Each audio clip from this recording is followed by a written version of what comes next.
इस पोटली के अंदर कुछ वाथर द्रव्य हैं जो आपके वात को यानी कि ठंडी चीजों को खींचने के लिए, वात को दूर करने के लिए होते हैं। मसल्स पेन है, बैक पेन है, L4 L5 में दिक्कत है, सियाटिका का पेन है, सर्वाइकल का पेन है, शोल्डर पेन है, फ्रोजन शोल्डर हो गया किसी को, उसमें बहुत अच्छा रिजल्ट मिलेगा। जैसे कि आप देख रहे हैं हमारे पास एक पेशेंट आया है, वो पेशेंट के लेफ्ट साइड के नी जॉइंट के नीचे यहाँ पेन हो रहा है। ये पेन एक्चुअली इनको हुआ कैसे है, जैसा कि इन्होंने मुझे अपनी हिस्ट्री दी तो ये कह रहे थे कि सर मैं चेयर पे बैठा हुआ था, मैं अचानक से उठा तो मेरे यहाँ पे पेन हुआ बहुत तेज और उसके बाद में खड़ा होने में बहुत दिक्कत हो रही है। तो मैं आपको बताना चाहता हूँ ये कहीं ना कहीं आपको मसल्स का क्रैम्प भी हो सकता है और साथ के साथ अगर हम देखा जाए आयुर्वेद के अकॉर्डिंग तो ये वात दोष की दुष्टि के कारण इनको जो वेदना हो रही है, जो पेन हो रहा है, वो वात का काम है। तो आप देख सकते हैं जैसे कि मैंने आपको बता दिया इनके इस एरिया में पेन है, तो इस एरिया में हमने वात को हराने के लिए हमने क्या करा, जो आचार्य बता के गए हमें तेल को यूज करना है। तो हम यहाँ पे जैसे कि आप देख रहे हैं हमारे पास ये वाथर द्रव्य के जो तेल्स हैं हमने इकट्ठा कर रखा है। इसमें जैसे कच्चा लहसुन, इलायची, जैतून, जावित्री, इन सब का हमने तेल ले रखा क्योंकि ये सारे इंग्रेडिएंट बड़े उष्ण होते हैं। तो आप देख सकते हैं यहाँ पे हमारे इंडक्शन पे तेल गर्म हो रहा है।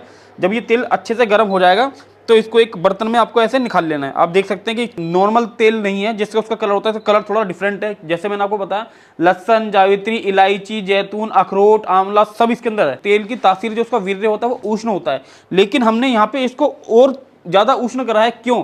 क्योंकि जो वात होता है वो ठंडा होता है और हमारे आयुर्वेद में अपोजिट चिकित्सा होती है। तो वात जब ठंडा है तो उसको उष्ण के द्वारा हराया जा सकता है। तो हमने यहाँ पे तेल ले लिया है और तेल को गर्म कर लिया अच्छे से। तो अब देखेंगे हमें इस पे तेल अप्लाई करना है। तो सबसे पहले तेल ज्यादा गर्म ना हो, सबसे पहले अपने हाथों पे लगा लें, फिर अपने हाथों को अच्छे से रब करें। अब आप देख सकते हैं जैसे कि इस एरिया में पेन है तो इस एरिया में अच्छे से सर्कुलर मोशन में आपको मालिश करनी है। यहाँ पे रीजन क्या है सर्कुलर मोशन में मालिश करने का, अगर आप तेज रगड़ोगे तो वहां पे फ्रिक्शन हो जाएगा, फ्रिक्शन के साथ वहां पे कुछ टिश्यू डैमेज हो सकता है या कुछ सेल डैमेज भी हो सकते हैं। तो आप देख रहे हैं जिस तरीके से ये देखो आप इनके बालों की शेप बन गई है, यहाँ मैं एक सर्कुलर पैटर्न में मालिश कर रहा हूँ कि यहाँ पर आपका जो ब्लड सर्कुलेशन है वो बहुत अच्छा हो जाए। ब्लड सर्कुलेशन अच्छा होगा तो जो इनकी मसल में स्टिफनेस थी या मसल का जो क्रैम्प आ चुका था, जो मसल स्टिफ हो गई थी, वो बहुत ही जल्दी रिलैक्स हो जाएगी। तो आप देख सकते हैं जैसे ही मैं मालिश कर रहा हूँ तेल इनकी स्किन के अंदर जा रहा है, साथ ही साथ यहाँ पे ब्लड फ्लो भी बढ़ रहा है। तो ये ध्यान रहे अगर आपका नी जॉइंट से नीचे कहीं भी पेन हो रहा है तो आपको नी जॉइंट उसका ओरिजिन होता है, नी जॉइंट पे भी आपको थोड़ा सा ऑयलिंग करनी ही पड़ेगी। ये नहीं अगर आपको यहाँ पेन है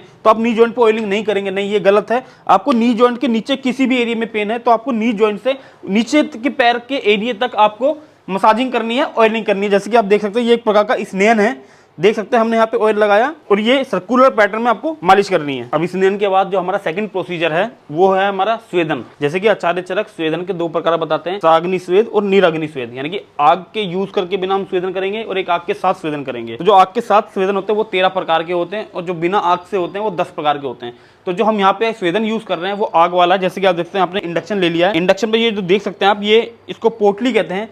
रासना, निर्गुंडी, एरंड और दशमूल इन सब से बनाया हुआ हमने एक पोटली बना ली है। इस पोटली को पकड़ना कैसे है ये बताऊं। इसको कभी नीचे बेस से नहीं पकड़ना, इसके ऊपर जो गांठ बांध रखी है हमने नोट, इसको पकड़ना है ऐसे, इस तरीके से। इससे क्या होगा, आपकी पोटली बहुत अच्छे से पकड़ बनेगी, जिस साइड भी घुमाना चाहते हो उस साइड घूम जाएगी।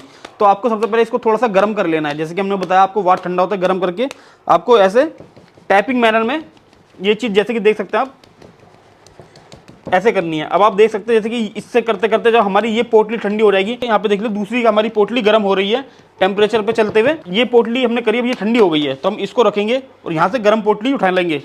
जब आपके हाथ पे लगे आपको कि हाँ ठीक है, नॉर्मल है, तो आप इसको ऐसे यूज कर सकते हैं। ये हमारा स्नेन के साथ अगर हम स्वेदन करते हैं तो आप देखेंगे कि जो कहीं किसी भी प्रकार का आपका अगर जॉइंट पेन है, अगर आप स्नेन स्वेदन दोनों चीज करेंगे तो आप इसी से देखेंगे कि 50 to 60% चीजें सॉल्व हो गई है। और ये भी हमें प्रोसीजर कम से कम 15 से 20 मिनट करते रहना है।